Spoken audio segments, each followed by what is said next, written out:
مموریز یک آنتولوژی که شامل 3 اپیزود از چیزها میشه و در قالب یک فیلم قرار میگیره. هر اپیزود به شکل خودش سرگرم کننده است و داستان خودش رو روایت میکنه. ساده ترین مثال اگه کلا نمیدونید قضیه چیه، یه چیزی مثل لاو دف ربات عزیزم، یه پروداکشن درست حسابی و آرتیست های قولی که خودشون رو جوری اکسپرس میکنن که اثر تایملس باشه.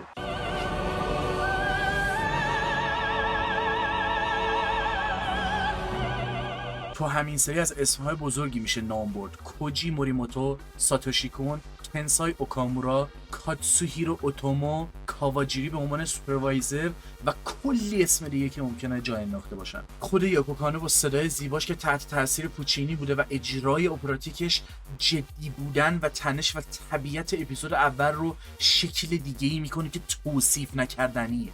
و از همین اسمها باید فقط 2-3 تا زندگی نامه و کارنامه در بیارم اگه بتونم. به خاطر لذتی که از اثر بردم و درگیر کنندگیش متاسفانه قبل رکورد کردن ویدیو نشستم از بک‌گراند قضیه بیشتر خوندم و الان کانتکست بیشتری دارم که بتونم خودم تبدیل به محتوا میکنم این قضیه رو، ولی تأکیدم رو ندیدن ویدیو و ریسرچ نکردن و اول ویدیو فرست ایمپرشن درست کردن برای همینه. چون بعد دونستن یک سری چیزا نمیتونم صرفا به برداشت اولم تکیه کنم و دیگه چیزایی رو میدونم که اشاره نکردن بهشون آزارم میده، مگه اینکه ویدیو رو مثلا بخوام معرفی کنم که بگم اوکیه. اثری که از تصور خودشون هم فراتر رفته، ولی به خاطر قدیمی بودن اثر حتی اپیزود اول یادمه یه تیکه دیدم فکر کردم با یه افکت ساده اومدن چیزی رو بپیچونن و بیخیال انیمیشن بشن، ولی جلوتر رفت و دیدم نه، از این خبرا نیست. تازه هر چی جلوتر میره قضیه عجیب‌تر میشه. چه اپیزود 2 و هرج و مرجش چه باور نکردنی بودن اپیزود 3 به خاطر شکلی که پیش میره و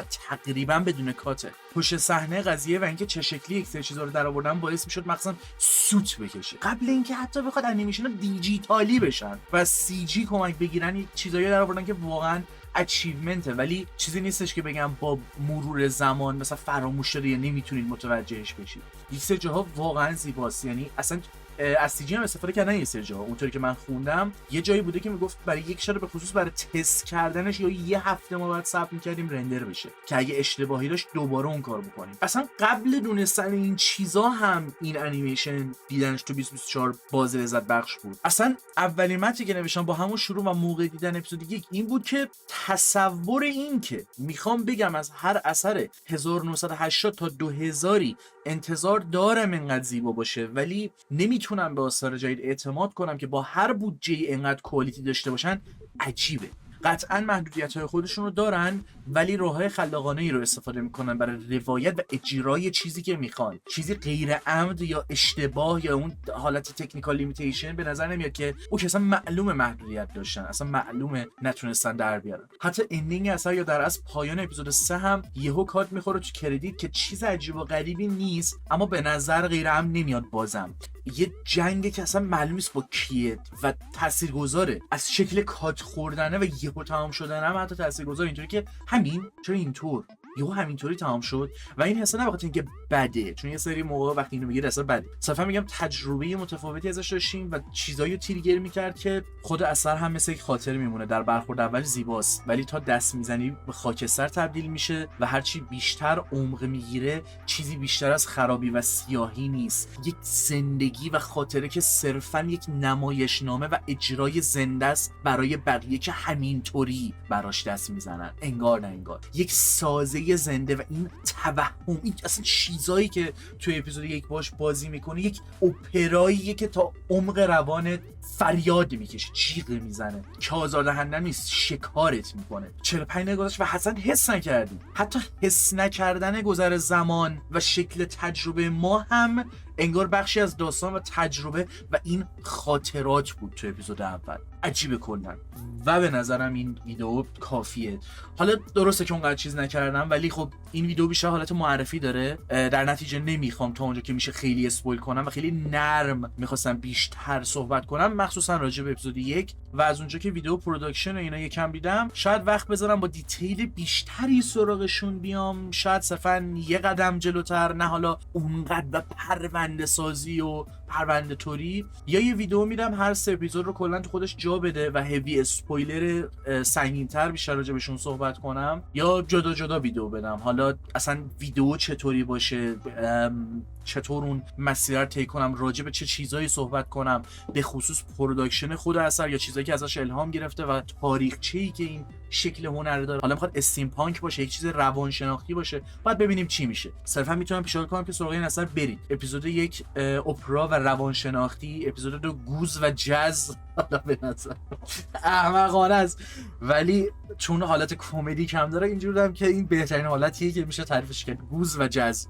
اپیزود 3 هم که هر خونه یک توپ خونه، یه ساعتیه که باید بخوره و شما رو هل بده به سمت جنگ و نابودی، دیستراکشن برای هیچی، اصلا هیچ حریفی نیست، ولی هر روز صبح ما با آرزو و تصور جنگ، اصلا این چیز عجیب و غریبیه.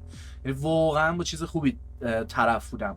دایورس، همش سایفای، حالا یه سریش حالت ساب ژانر توی داره، هر اپیزود یه چیزی رو با یه استایل خاصی به تصویر میکشه که عالی. یعنی هر اپیزود هم به شکل خودش درگیر کننده است، حتی اگه یه سری شاید اون شکلی اگه مثلا با اپیزود 1 ببینید و خیلی خوشتون بیاد ساتیسفاینگ نباشه، ولی باز درگیر کننده داره و خوبه. سراغش برید، وقت کردید، مطمئنم که ازش لذت میبرید. بازم میگم ویدیو معرفی بود، من سعی کردم به شکل‌های مختلفی اولین ویدیو رو منیج کنم. اینطوری بودم که اوکی فرست ایمپرشنه و میخواستم رکورد کنم، بعد چون نتونستم یه روز افتاد عقب، ولی هنوز فازشو داشتم. نشستم 3-4 تا ویدیو دیدم، چیزایی فهمیدم که اینطوری بودم اوکی خب گندش در اومد، من فرست ایمپرشن رو کاش رکورد میکردم، چون حداقل اگه اشتباه کرده بودم یه برداشت خاصی هم داشتم، مثلا میدونستم که یه سری چیزا رو نمیدونم که همه اونا رو هم گفتم، یعنی چیزی جا ننداختم. تو همین ویدیو هم یه تجربه کلی که از اثر داشتم و بهتون دادم، ولی خب اینطوری بودم که اوکی بذار پیچیده و عجیب و غریب نشه، یا مثلا خیلی ویدیو نبینم که حالا بخواد داکیومنت توری بشه. قطعا بازم باید ریسرچ بیشتری بکنم اگه بخوام یه ویدیوی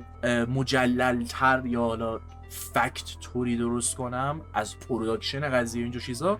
حالا میگم بازم باید ببینم که چی میشه. امیدوارم که از این ویدیو لذت برده باشید. سراغ اثر برید، اگر تو لیست میذارید که بعدن ببینید، آقا هر 3 اپیزودش کلا 2 ساعت نیست، اصلا شما فقط اپیزود 1 رو ببینید که 45 دقیقه بیشتر نیست، تمام. این اثر هم مثل خاطرات چیزیه که نباید فراموش بشه، ولی احتمالاً در نهایت بوسیده میشه و شکل دیگه‌ای دور ریخته میشه، یا مثل یک گل رز زیبا، مثل یک آهن ربات ما رو دوباره به خودش جذب میکنه و باز دوباره به یاد میاریمش. همین، دمتون گرم و شب و روزگار خوش.